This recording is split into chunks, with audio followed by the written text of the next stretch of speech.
Áfa csökkentések, családtámogatások és jövedéki adó sok változást hozott a mai reggel, 2017 a gazdaságban is, persze az adózásban is. Termékek és szolgáltatások lesznek olcsóbbak a mai naptól, és nőttek a különböző támogatások is. Sok változás van, ezeket szedtük össze. Angyal József okleveles adószakértő a vendégünk. Jó reggelt kívánok! Jó reggelt kívánok! Rengeteg változás van, és azt mondják a szakértők, ez egy idézet, hogy 2017 az adócsökkentések éve. Ön szerint is? Szerintem nem egészen. Tehát tulajdonképpen itt nagyon sok kis változás van, ezek mind olyanok, hogy kisebb jelentőségűek, és tulajdonképpen azt a célt szolgálják, hogy valaki valamiben egy picivel jól járjon. Itt, ami nagyon érdekli az embereket, például az áfa csökkentés.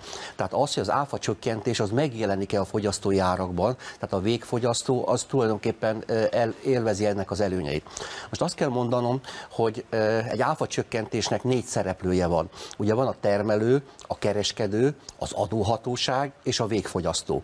Ebből a 4-esből 3, tehát a végfogyasztót leszámítva, ellenérdekelt abban, hogy a fogyasztónál megjelenjen az áfa csökkentés. Tehát például a termelő, meg a bolt? Szeretné, igen, tehát csak most a baromfi áfát mondom, hogy ugye most hallottuk, hogy madárinfluenza volt, tehát tulajdonképpen hiány lesz baromfi húsból. Ugye, hogyha egy termékre áfacsökkentést határozok meg, akkor ott hirtelen megnő a kereslet, tehát az biztos, hogy januárban érezni lehet majd a boltokban a baromfi áfacsökkentés, de ugye megnövekszik a keresletnek egy árfelhajtó hatása van, és innentől kezdve a termelők megemelik az áraikat, a kereskedők megemelik, és bocsánat, közben itt tudjuk mutatni a nézőknek, hogy miről beszélünk. Tehát baromfi tojás, ugye 27-ről 5%-ra, friss tejnél 18%-ra, most egyelőre csak erről a kettőről beszélünk, igen. Ezek azok, amik a boltban kaphatóak. Igen. Megszólaltak a boltok, és azt mondták itt a különböző körkérdés, az MTI készített egy körkérdést a boltokkal,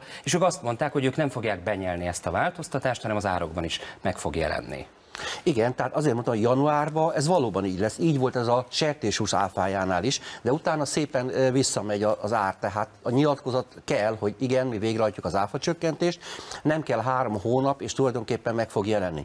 Viszont van egy problémásabb csoport is, ez az éttermi szolgáltatások. Igen, ezt is mutatjuk, ugye az éttermi szolgáltatásnál, vendéglátásnál szintén 27%-ról 18-ra csökkentik az áfát, és az internetnek a szolgáltatási áfája szintén csökkent 18%-ra 27-ről. Mi a probléma ön szerint ezzel az étterem vendéglátással? Az étterem az a probléma, hogy említettem, hogy 4 szereplő van, és van egy kiemelt szereplő, az adóhatóság. Az adóhatóságnak sem érdeke az, hogy az áfa csökkentés az a végfogyasztónál jelenjen meg, hanem szeretne ebből minél többet beszedni. Az éttermi áfánál az adóhatóság már közzétett egy 6 oldalas tájékoztatót, hogy mikor 27, mikor 18, tehát ő azt mondta, hogyha például az étteremben az ételt én becsomagoltatom és elviszem, hogy akkor az termékértékesítés, és akkor az 27% áfa. Ez egy akkora butaság, hogy az nem igaz. Csak jelenleg az adóhatóság fölött semmilyen szakmai kontroll nincsen. Tehát nem a felszolgálás, mint szolgáltatás lett 18%-os, hanem az éttermi szolgáltatás. Ha azt kiszállítják melegen azt az ételt, akkor tulajdonképpen az kedvezményes áfás. Az adóhatóság még tegnap, szilveszter délutánján is közzétett egy állásfoglalást, itt van nálam, ahol elmondta, hogy amelyikre éttermi bulira, szilveszteri bulira befizettek előleget, hogy az marad 27%-os. Bocsánat, de az éttermeket itt az M1 riportere is megkérdezték, és az éttermek elmondták, hogy amit éjfélig fogyaszt a vendég, azt ők leszámlázzák, éjfélkor kasszazárást csinál, megcsinálja 27%-os adóval, és amit utána fogyaszt, azt már 18-szal.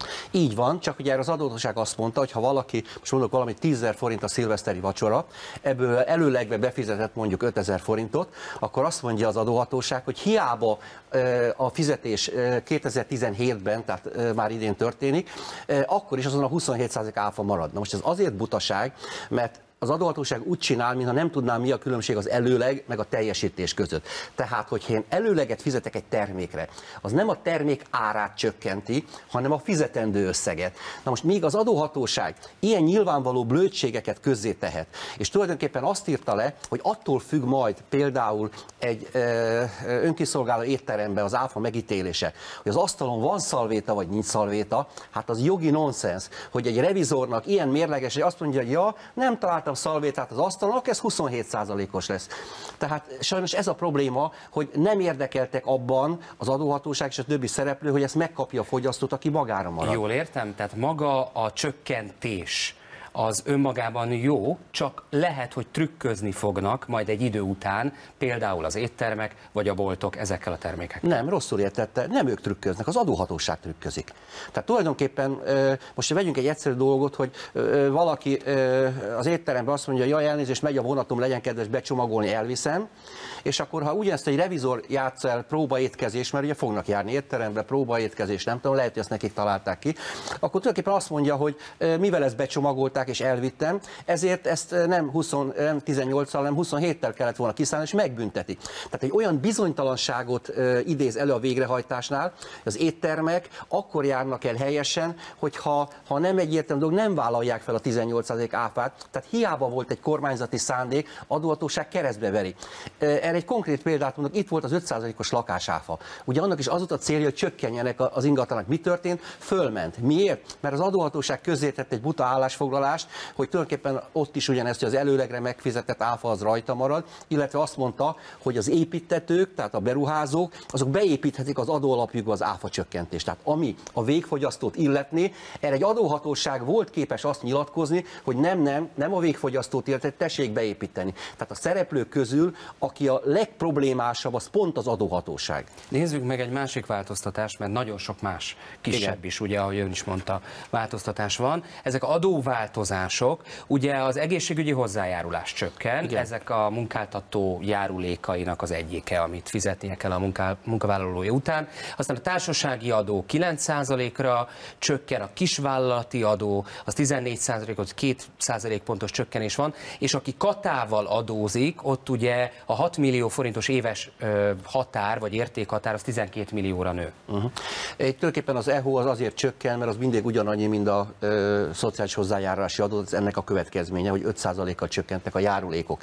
A társasági adó csökkentésével nem tudok egyetérteni, mert ezzel Magyarországot besoroltuk az adóparadicsomok közé. És az nem jó? Az nem jó. Hát befektetői szempontból jó? Ezt úgy hívják az Európai Unió vagy káros adóverseny. Tehát ugye arról van szó, hogy az államok, hogyha egy ország, tehát Magyarország is szankcionálja, épp most a 4. adócsomagban ez van, hogy szankcionálja azokat az adózókat, akik ilyen alacsony adókulcsú államba szereznek jövedelmet, osztalékot vagy mást. Tehát ő még egy plusz adóztatásra igényt tart. De ezzel nem tudnak beruházókat ide vonzani egy időre? Nem, mert most gondoljuk el, most nem akarok példát mondani, van itt egy autógyár, akire azt mondjuk, hogy 9% gondol. Tessék? Nyilván külföldire gondol. Külföldire, ugye 9% mondjuk társasági adót fizet, és erre azt mondja az anya cég, az anyaország, hogy ja, a Magyarországon 9%, én még plusz 10-et beszedek tőle, és az azt a költségvetést fogja gyarapítani, és nem a magyar költségvetést. Tehát tulajdonképpen, amikor nemzetközi szinten fellépés van az offshore cégek, az offshore paradicsomok szembe, akkor nem kellett volna talán Magyarországot az offshore cégek közé sorolni.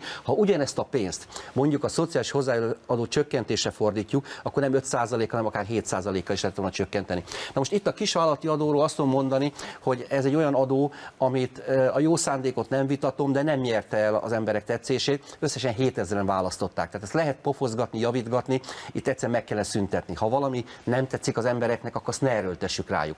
Itt az alsónál, a kata érték határánál viszont van egy érdekes probléma, hogy pont a lényeg az, ami szerepel, én hiányolok egy 5. sort, mégpedig azt, hogy az alanyi adómentes határ az 6 millióról 8 millióra emelkedett. Na most a kata adózás az alanyi adómentes határon belül tudja kifejteni a kellemes hatásait, tehát tulajdonképpen megtévesztő ez a 12 milliós határ. Én azt mondanám, hogy aki katás, az gondolkozó 8 milliós értékhatárban, mert ha afölé megy, elveszíti az alanyi mentességét. Aki elveszíti, azaz azt az előnyét, az adminisztrációs előnyét veszíti el, mert hogyha áfás lesz, akkor neki már nyilvántartást kell vezetni a számláiról is, tehát elveszíti azt a hatását. A másik, hogy duplájára emelni, ez azért egy picit adószakmailag hibás dolog, mert ez egy tételes adó. Tehát gondoljuk el, hogy ugyanannyi adót fizet az, akinek éves szinten csak 3 milliós bevétele van, és ugyanannyinek 12 milliós. Tehát tételes adónál nem célszerű növelni a határt, tehát én itt ezt visszavinném 8 millióra, mert akkor kapnának megfelelő tájékoztatást. Nagyon sok katás megkeres engem, hogy akkor ez most mennyi? Most akkor 12 millióig? Nem, 8 millióig mehet el, mert elveszíti a fölött az alanyi mentességét. Angyal József, nagyon szépen köszönjük, hogy elmondta ezeket.